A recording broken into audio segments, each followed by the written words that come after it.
কাজল জোরে করতালি। বিভিন্ন জায়গায় হিন্দুদের প্রচুর দেব দেবী নিয়ে তিনি বলেন তার জ্ঞান অসীম অপার। কাজল শেখকে 750 গ্রামের রূপোর মুকুট পরিয়ে বরণ করলেন নানুরের ধূপসরা তৃণমূল কংগ্রেসের কর্মীরা। প্রত্যেক বছর নানুরের বাসাপাড়া এলাকায় তৃণমূল কংগ্রেসের প্রতিষ্ঠা বার্ষিকী উপলক্ষে 1 জানুয়ারি মিলন মেলার আয়োজন করা হয় ধূপসরা অঞ্চল তৃণমূলের কংগ্রেসের উদ্যোগে। উপস্থিত ছিলেন বীরভূম জেলা পরিষদের সভাধিপতি তথা তৃণমূল নেতা কাজল শেখ, বোলপুরের সাংসদ অসিত মাল, নানুরের বিধায়ক বিধানচন্দ্র মাঝি সহ অন্যান্যরা। এই মেলায় প্রত্যেক বছর আলাদা চমক থাকে। প্রধান অতিথিদের বিশেষ উপহার দেওয়া হয়। সেই মতো তৃণমূল নেতা তথা জেলা পরিষদের সভাধিপতি কাজল শেখকে 750 গ্রামের রূপোর মুকুট পরিয়ে সম্বর্ধনা দেওয়া হয়।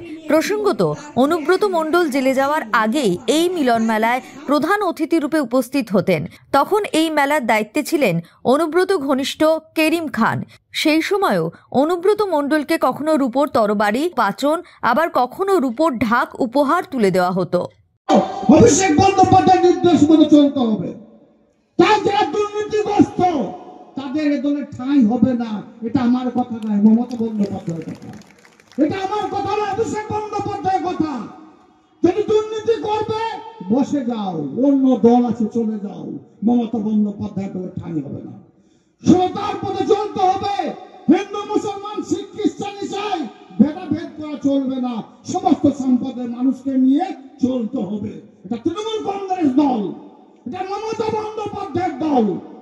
আমরা মমতা বন্দ্যোপাধ্যায় চলার পথ আদর্শ অনুসরণ করে চলি। ওনার বয়স 70 বছর বয়স হয়ে গেল, এখনো তিনি 18 থেকে 20 ঘন্টা মানুষের জন্য পরিশ্রম করছেন।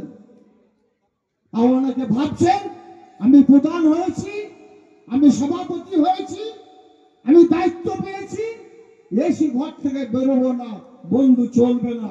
মমতা বন্দ্যোপাধ্যায় লক্ষ্য রাখছেন, অভিষেক বন্দ্যোপাধ্যায় লক্ষ্য রাখছেন। এটা তৃণমূল কংগ্রেস দল। এ দলে সকলকে সৎভাবে চলতে হবে। মমতা বন্দ্যোপাধ্যায় যে উন্নয়নগুলো করেছে সেগুলো বাড়ি বাড়ি পৌঁছাতে হবে। তাই তো নানুর বিধানসভার আমার যারা দায়িত্বে আছেন, 17টা গ্রাম পঞ্চায়েতে আমার যিনি বিধায়ক আছেন, ব্লক প্রেসিডেন্ট আছেন, পঞ্চায়েত সমিতি সভাপতি আছেন, 17টা অঞ্চলের অঞ্চল সভাপতি, গ্রাম পঞ্চায়েতের প্রধান, 24 নির্বাচনে মানুষের বাড়িতে বাড়িতে গিয়েছে, মানুষকে বুঝিয়েছে মমতা বন্দ্যোপাধ্যায় কি করেছে আর বিজেপি কি করতে চাইছে।